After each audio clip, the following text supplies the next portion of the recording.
আজ আমরা ক্লাস 12 এর তৃতীয় সেমিস্টার রাষ্ট্রবিজ্ঞানের এবিটিএ টেস্ট পেপার সলভ করব। এর আগে আমরা বেশ কয়েকটা সেট অলরেডি কমপ্লিট করে ফেলেছি। আজকে আমরা যে সেটটা কমপ্লিট করব তার পেজ নম্বর হচ্ছে AC298। ওকে, তো চলো শুরু করা যাক। শুরু করার আগে বলে রাখি, এখনো পর্যন্ত দা পলিটি গুরুর ফ্যামিলিতে যদি যুক্ত না হয়ে থাকো যুক্ত হয়ে যাও, আর বন্ধুদের কাছে শেয়ার করতে একদম ভুলো না। ওকে, তো চলো, প্রথম প্রশ্ন কি থাকছে? সাম্যবাদ প্রতিরোধের নীতি গ্রহণ করেন হ্যারি ট্রুম্যান। মার্কিন রাষ্ট্রপতি হ্যারি ট্রুম্যান তিনি 1947 সালের 12ই মার্চ মার্কিন কংগ্রেসে এই নীতি ঘোষণা করেন। এই নীতি ঘোষণা করার মাধ্যমে, অর্থাৎ এই নীতি বলতে এই ট্রুম্যান নীতি ঘোষণা করেন।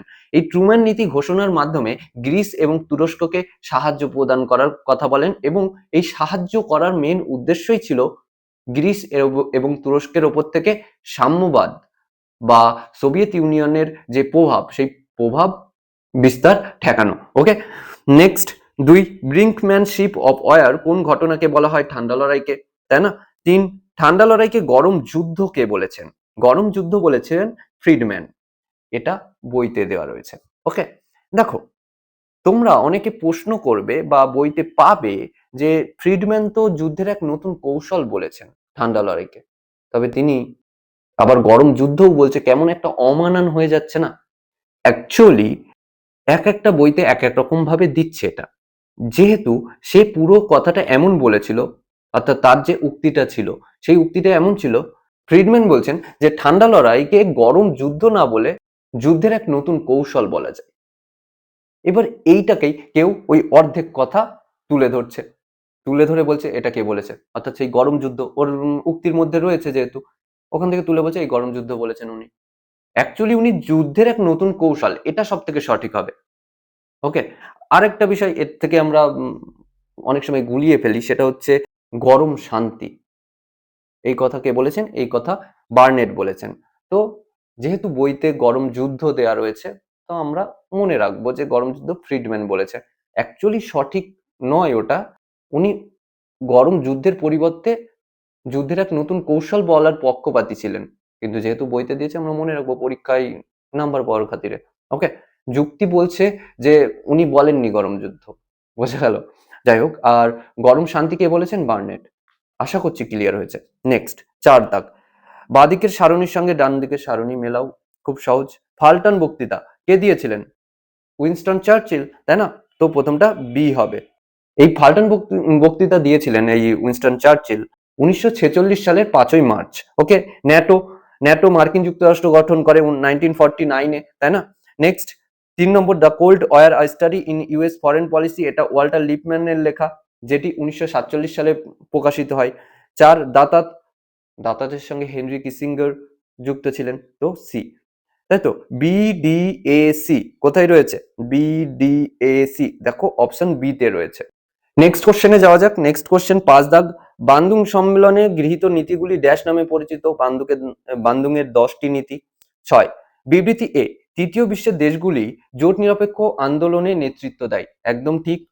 আর কারণ হিসেবে দেখা যাচ্ছে তৃতীয় বিশ্বের দেশগুলি কোনো জোটে অন্তর্ভুক্ত না হয়ে নিজেদের স্বাতন্ত্র্য বজায় রাখতে সচেষ্ট হয়েছিল, এটাও ঠিক এবং সঠিকভাবেই ব্যাখ্যা করছে। তো সঠিক উত্তর এ এবং আর উভয় সঠিক, এবং আর হলো এ এর সঠিক ব্যাখ্যা। 7, কোন দেশের পতনের ফলে শীতল যুদ্ধের অবসান ঘটে, অর্থাৎ ঠান্ডা লড়াইয়ের অবসান ঘটে? সেটা হচ্ছে সোভিয়েত ইউনিয়ন, তাই তো? Option C. এর পতন কবে ঘটেছিল? 1991। এর পতনের পরেই ওই এক মেরু বিশ্বের সূচনা হয়। 8, সেই ডায়াগ্রাম ভিত্তিক কোশ্চেন দিয়েছে। নিরাপত্তা পরিষদের আর একটি স্থায়ী সদস্য দেশ হলো ফ্রান্স, ইউকে, ইউএসএ, রাশিয়া, আর কে পড়ে থাকছে? চীন, তাই না? গণপ্রজাতন্ত্রী চীন, অপশন বি। 9, ইউনিসেফ, ইউনেস্কো, হু জাতিপুঞ্জের কোন অঙ্গের বিশেষ মানে সংস্থা? ইকোসস, তাই না? অর্থাৎ অর্থনৈতিক ও সামাজিক পরিষদ। 10 দাগ, সম্মিলিত জাতিপুঞ্জের প্রতিটি সদস্য রাষ্ট্র সাধারণ সভায় সবার অধিবেশনে অনধিক ড্যাশ জন প্রতিনিধি প্রেরণ করতে পারে? সঠিক উত্তর হবে 5 জন। কিন্তু কোনো সিদ্ধান্ত নেওয়ার সময় যে ভোট দান হয় সেখানে শুধুমাত্র একটা ভোট দেওয়া যায়, বোঝা গেল? 5 জনকে পাঠাতে পারবে, গেস্ট হিসেবে যাবে, কিন্তু ভোট একটাই। ওকে, 11 দাগ, ইউনেস্কোর প্রধান কার্যালয় কোথায়? সঠিক উত্তর হবে প্যারিস। অনেক সময় প্যারিস না দিয়ে শুধু ফ্রান্স দিলে তখন ফ্রান্স ঠিক হবে। ওকে, নেক্সট, 12 দাগ, নিম্নলিখিত সংস্থাগুলিকে তার প্রতিষ্ঠা বর্ষ অনুযায়ী ক্রম অনুসারে সাজাও। এখানে যেগুলো দিয়েছে সেই অনুযায়ী যদি আমরা ভালো মতো দেখি তাহলে অপশন ডি সঠিক উত্তর হবে। কেন সঠিক হবে? দেখো, আইএমএফ এটা গঠিত হয় 1944 সালে, তাই না? 1944-এ। ইউনেস্কো গঠিত হয়েছিল 1945 সালে। ইউনিসেফ গঠিত হয়েছিল 1946 সালে এবং ডাব্লিউএইচও গঠিত হয়েছিল 1948 সালে। এখানে আরো দুটো সংস্থা এফএও এবং আইএলও, এই দুটো কবে গঠিত হয় একবার বলে দিই, না হলে তোমরা বলবে যে দাদা বলনি, ব্যাখ্যা ঠিক হচ্ছে না। দেখো, আইএলও গঠিত হয় 1919 সালে এবং এফএও গঠিত হয় 1945 সালে। দেখো, প্রথম অপশনটা অপশন এ রয়েছে, আইএলও 3 নম্বরে রয়েছে, কিন্তু আইএলও প্রথমে থাকা উচিত ছিল, তো প্রথমটা হবে না, হ্যাঁ কি না? প্রথমটা হবে না। তারপরে ইউনিসেফ 1946-এ হয়েছে, কিন্তু এফএও এটা গঠিত হয়েছে 1945-এ। তাহলে এখানে এফএও এটা প্রথমে থাকা উচিত ছিল, কিন্তু নেই, তো সেই অনুযায়ী এটাও হবে না। 3 নম্বরটা আইএলও 1919 মেনে নিলাম, কিন্তু ডাব্লিউএইচও গঠিত হয় 1948-এ, সেখানে আইএমএফ গঠিত হয় 1944-এ। সেই অনুযায়ী ডাব্লিউএইচওর আগে আইএমএফ থাকা উচিত ছিল, নেই, সেই কারণে এটাও হবে না। শুধুমাত্র ডি এর সঙ্গে সবগুলো পরপর মিলছে, তাই জন্য অপশন ডি সঠিক হবে। ওকে, নেক্সট 13 দাগ, ইউনাইটেড নেশন শব্দটি কার মস্তিষ্ক প্রসূত? এটার সঠিক উত্তর রুজভেল্ট। নেক্সট, হ্যাঁ, একদিকে বিভিন্ন মহাসচিব আর একদিকে তারা কত নম্বর সেটা দিয়েছে, তাই তো? তো ট্রিকবিলি অপশন সি হবে, প্রথম মহাসচিব। কোফি আন্নান সপ্তম ছিলেন, তো এ হবে। ঘালি 6 নম্বর ছিলেন, তো ডি হবে, এবং বান কি মুন 8 নম্বর, তো বি হবে। সিএডিবি কোথায় রয়েছে? সিএডিবি অপশন বি তে রয়েছে। নেক্সট 15 দাগ, 15 দাগ কি বলছে? এক্স গঠনের সময় মুখ্য উদ্দেশ্য ছিল আন্তর্জাতিক অর্থ লেনদেনের হারের স্থিতিশীলতা বজায় রাখা এবং বিশ্ব বাণিজ্যের সম্প্রসারণে সহায়তা করা। এক্স এর সদর দপ্তর আমেরিকার ওয়াশিংটন শহরে অবস্থিত। উপরোক্ত এক্স নামক প্রতিষ্ঠানটি হচ্ছে, এখানে যে কটা দিয়েছে তার মধ্যে আইএমএফ হবে, অপশন ডি। নেক্সট, পটসডাম সম্মেলন অনুষ্ঠিত হয় 1945 সালে। নেক্সট, কার মতে দারিদ্র্য প্রাকৃতিক নয়, এটি মানব সৃষ্টি? Nelson Mandela. 18 দাগ, পৃথিবীর ইতিহাসে সবচেয়ে বড় মানব উদ্বাস্তুর আগমন ঘটে কোন সময়ে? ভারত ভাগের সময়। ওকে, ওই যে পাকিস্তান থেকে এখানে, এবং সেই সময় বাংলাদেশ, সরি সেই সময় পূর্ব পাকিস্তান, বর্তমানে যেটা বাংলাদেশ, সেখান থেকেও অনেক আসে, তাই না? সেটা অপশন বি হবে। নেক্সট 19 দাগ, জলাভূমি সংক্রান্ত পরিবেশগত নিরাপত্তা সম্মেলন কবে হয়? দেখো, স্টকহোম, যেটা 2004 সালে হয়েছিল। এই সম্মেলনটা অ্যাকচুয়ালি ছিল মানব পরিবেশ নিয়ে। ওকে, তারপরে ভিয়েনা কনভেনশন, এটা ছিল ওজোন স্তর রক্ষা নিয়ে। কিয়োটো প্রোটোকল, এটা ছিল গ্রিন হাউস গ্যাস এবং জলবায়ু পরিবর্তন নিয়ে। আর রামসার সম্মেলন, যেটা 1971-এ হয়েছিল, এটা জলভূমি সংক্রান্ত বিষয়ে নিয়ে আলোচিত হয়েছিল। ওকে, তাহলে অপশন সি ঠিক হবে। 20 দাগ, ভারতের নিরাপত্তা বিঘ্নিত হওয়ার একটি প্রবীণ কারণ, এটা হচ্ছে অবৈধ অনুপ্রবেশ। 21 দাগ, দারিদ্র সৃষ্টির অন্যতম বড় কারণ, এক পরিশ্রুত জল, এখানে যেই কটা দিয়েছে অপশনগুলো আমরা দেখব। কর্মসংস্থানের অভাব, সামাজিক পরিবেশগত অভাব, অতিরিক্ত অক্ষমতা, লিঙ্গ বৈষম্য। এখানে যে 4টি অপশন দিয়েছে তার মধ্যে এটা হবে কর্মসংস্থানের অভাব। ঠিক আছে, কর্মসংস্থানের অভাবের জন্য বেকারত্ব বাড়ছে, বেকারত্ব বাড়লে কি হবে? দারিদ্রতা বাড়বে, তাই না? নেক্সট 22 দাগ, মুম্বাইয়ের 26/11-এর ঘটনায়, সরি 26/11-এর ঘটনায় কোন জঙ্গি গোষ্ঠী জড়িত ছিল? এটা হয়েছিল 2008-এ, তাই না? এটার সঙ্গে লস্কর ই তৈবা যুক্ত ছিল। 23 দাগ, জিসিএসসি প্রতিষ্ঠিত হয়, এটা প্রতিষ্ঠিত হয়েছিল 2017 সালের ফেব্রুয়ারি মাসে। ওকে, নেক্সট 24 দাগ, ভাষাভিত্তিক রাজ্য পুনর্গঠনের সঙ্গে জড়িত।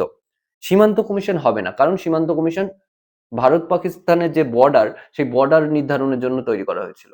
তারপরে ধর কমিশন হবে না, কারণ ধর কমিশন এই ভাষাভিত্তিক রাজ্য গঠন নিয়ে পরীক্ষা নিরীক্ষা করা সত্ত্বেও শুধুমাত্র ভাষার ভিত্তিতে যে রাজ্য পুনর্গঠন করা হবে এর বিরোধী ছিলেন। ওকে, জেভিভি কমিটি এরাও ভাষার ভিত্তিতে রাজ্য পুনর্গঠন হবে এটার সম্মতি জানালেও কাজ স্থগিত রাখে, অর্থাৎ তখনও পুনর্গঠন শুরু হয়নি, এই কমিটির আন্ডারে পুনর্গঠন শুরু হয়নি। এরা সম্মতি দিয়েছিলেন কিন্তু শুরু হয়নি। একমাত্র ফজল আলী কমিশনই সঠিক হবে, কারণ এটাই একটা মাত্র কমিশন ছিল যারা ভাষার ভিত্তিতে রাজ্য পুনর্গঠন করা শুরু করে। ওকে, নেক্সট 25 দাগ, নিচের অসম্পূর্ণ 4টি সঠিক বিকল্প দ্বারা পূরণ করো। কাশ্মীর, হরি সিং, মণিপুর, বোধচন্দ্র সিং, জুনাগড়, শাহনওয়াজ ভুট্টো। কাসিম রিজভী। কাসিম রিজভী হায়দ্রাবাদের সঙ্গে যুক্ত ছিলেন, হায়দ্রাবাদের শাসক ছিলেন না, কিন্তু হায়দ্রাবাদের সঙ্গে যুক্ত ছিলেন। ওকে, তো সঠিক উত্তর বি হবে। 26 দাগ কি বলছে, নতুন রাজ্য হিসেবে পাঞ্জাব, হরিয়ানা ও কেন্দ্রশাসিত অঞ্চল হিসেবে হিমাচল প্রদেশ গঠনের সময়কালটি হচ্ছে 1966 খ্রিস্টাব্দ দেবো আমরা, ঠিক আছে, অন্য কোনো অপশন ঠিক হবে না। কিন্তু এই প্রশ্নতে একটা প্রবলেম রয়েছে, সেটা হচ্ছে কেন্দ্রশাসিত অঞ্চল হিসেবে হিমাচল প্রদেশ গঠন, এইটা কিন্তু 1966-তে হয়নি, যদিও পাঞ্জাব এবং হরিয়ানা 1966-তে হয়েছিল। তাহলে আমি কেন এখানে 1966 দেব? প্রশ্ন তো থাকবেই। প্রথম একটা কথা যে এটা না দিলে অন্য কোনো অপশন ঠিক হবেই না।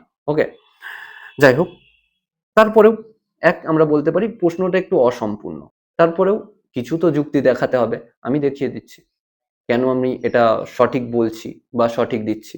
দেখো, 1956 সালের 1 নভেম্বর এই যে হিমাচল প্রদেশ কেন্দ্রশাসিত অঞ্চল হিসেবে মর্যাদা লাভ করে।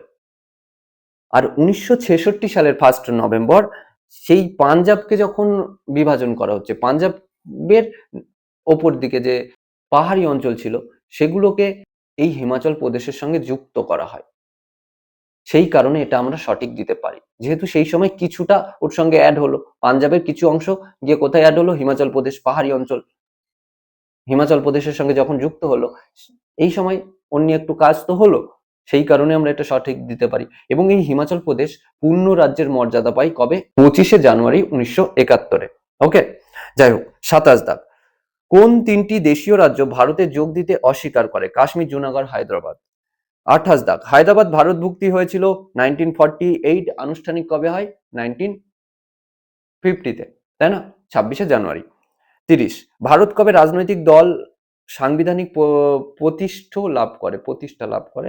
এটা 1985 সালে 52তম সংবিধান সংশোধনীর মাধ্যমে 1985 খ্রিস্টাব্দে 83তম সাংবিধানিক সংশোধনীর মাধ্যমে দলত্যাগ বিরোধী আইন সংবিধানে অন্তর্ভুক্ত হয়। 52 হবে, তাই না?